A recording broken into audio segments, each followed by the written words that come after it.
Alright guys, and welcome to another video. Today we're going to be counting down the top 5 strangest specs in the Burning Crusade. So I previously made a video counting down the top 5 weird specs, and this is essentially going to be basically the same kind of video, but what I noticed is that when people commented on the last video, they left loads of really cool suggestions for unusual, strange, weird builds that I wanted to feature in a future video, so that's what I'm essentially doing today. Just before we jump in guys, please give me a quick follow on Twitch if you want to catch any of my live streams. Anyway, let's jump into the video. So the first strange build on this list is the Panzer Kin, which is actually a nickname for the build. What it actually is a boomkin tank. The word Panzer in this nickname does actually mean tank in German. So to understand why such a thing is even possible, you only need to look at the actual tooltip for Moonkin form. Okay, so it increases your armor from items by 400%. Pretty much, I think it's exactly the same as the dire bear form, which is very strange if you think about it.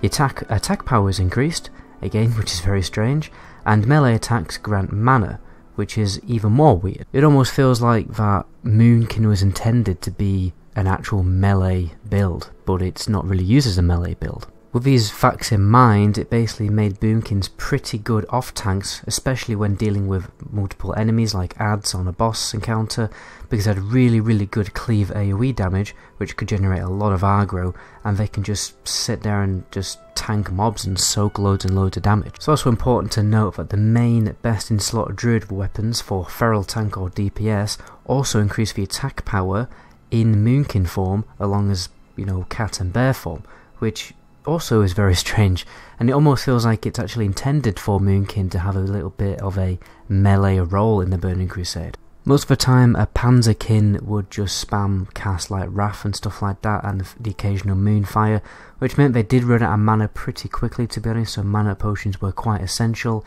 but they could easily outdamage any other tank in the game, so they're actually pretty good at holding threats, particularly AoE threat. So they were actually used from time to time in actual heroic dungeons and certain raid encounters. What the druid would do is stack a little bit of spell power gear like the typical spell power gear, but the issue is that obviously boomkin farm a lot of cloth gear when optimizing their spell power gear, which meant that they couldn't really use cloth gear because it wouldn't benefit that much from the armor increase buff. So they'll prioritize getting leather gear and decking out in leather gear, and sometimes they'd have a mixture of spell power leather gear and attack power gear. Ideally, if they were going to tank, they would prioritize increasing their actual defensive capabilities by getting a bigger stamina, well, a bigger health pool and mitigation and things like that. For our second build on this list, we also have another weird tank build, and that is the Rogue Tank. So a Rogue Tank was actually really strong, in some cases actually stronger than a typical tank, on bosses that exclusively did melee damage, so boss fights like Gruul, Magfaridon, Tidewalker and Shiraz, because Rogue were basically the only class capable of achieving 100% avoidance. This meant they were just totally immune to melee damage. This is largely possible because rogues gained a lot of avoidance from raw talents, so, you know, increased dodge chance, parry chance and stuff like that, and they also gained a lot of dodge chance simply by stacking agility. So one of the main issues of a rogue tank was actually being able to maintain threat, because obviously they don't have a taunting ability or anything like that, or any abilities that generate a lot of threat. Fortunately, they did have a talent called Setup, which caused a rogue to gain combo points after a dodge, which allowed the rogue to generate combo points much faster than usual to basically deal more damage and deal more threat. It was also aided by the ability Riposte, which occurs after a parry, which will deal 150% of total weapon damage, which is a large chunk of damage, which again would generate loads of threat. So you're generating loads of threat with a talent Setup, generating loads of threat with the ability Riposte, so generating threat by recoiling damage or retaliating damage was actually pretty possible, and you were able to maintain threat basically over any other DPS. You did have to be very well geared though. You wouldn't be able to do this with like worse gear than the other members in the raid. So the main advantage of a tanking rogue, which actually makes them better than a typical tank, is the simple fact that they literally take 0 damage on these bosses that exclusively do melee damage, so they're essentially immune to damage, which means the healers could focus on healing the rest of the raid more effectively. It also meant that those tanks could probably spec, well, they wouldn't be able to spec back in the day of TBC, but they'll probably be able to like put on a two-handed weapon or something like that and deal a little bit more damage with a more DPS orientated rotation, which meant they could push more and more damage, and it's just basically make the fight much simpler by cheesing it with this 100% avoidance basic, exploit. For a third build on this list, we're going to be talking about the Spellhound Shaman. So a few people left comments about this in the comment section, but there isn't actually a lot of information about it on the internet, unfortunately. But what I can make out from people I've talked to is that there's actually different versions of this spec throughout the lifetime of World of Warcraft, pretty much from vanilla to the Wrath of the Lich King, because hybridization was really just totally removed in Cataclysm, to be honest.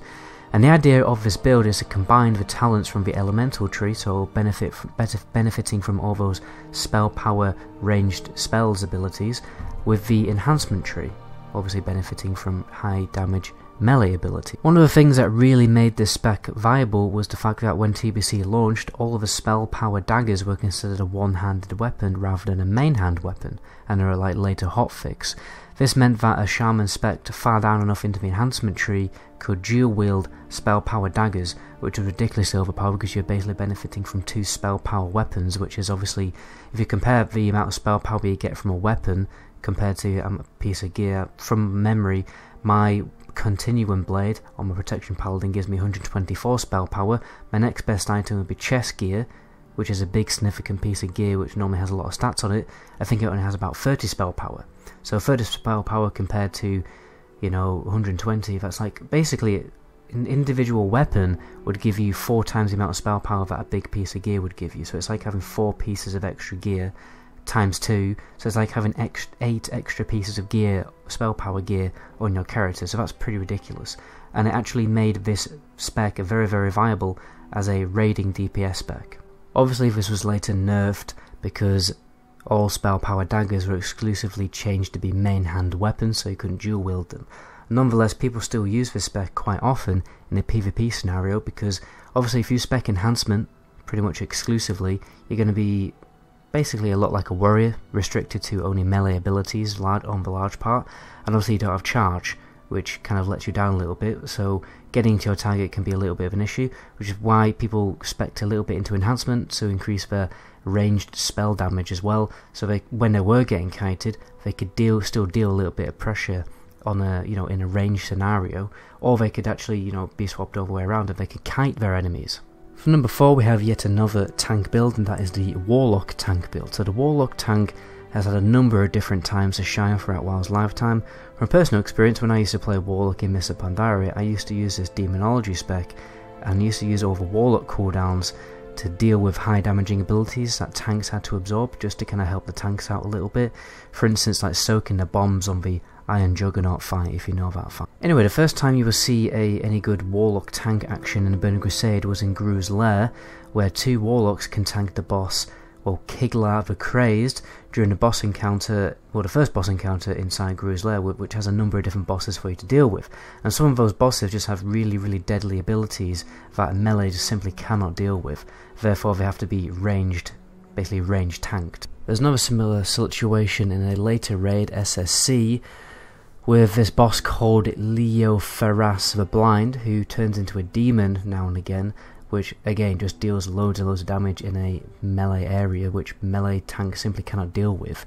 Well, they can deal with it, they can cheese it, but it's very, very difficult for them to do so, which is why it's a little bit easier on the raid for it to be range tanked by a Warlock. So Warlock Tank actually had major advantages over a typical tank because of their really high spell resistance, which can be very easily achieved simply through raw talents, particularly the Master Demonologist talent, which increased the amount of resistances that they gained with the Fell Hunter summoned.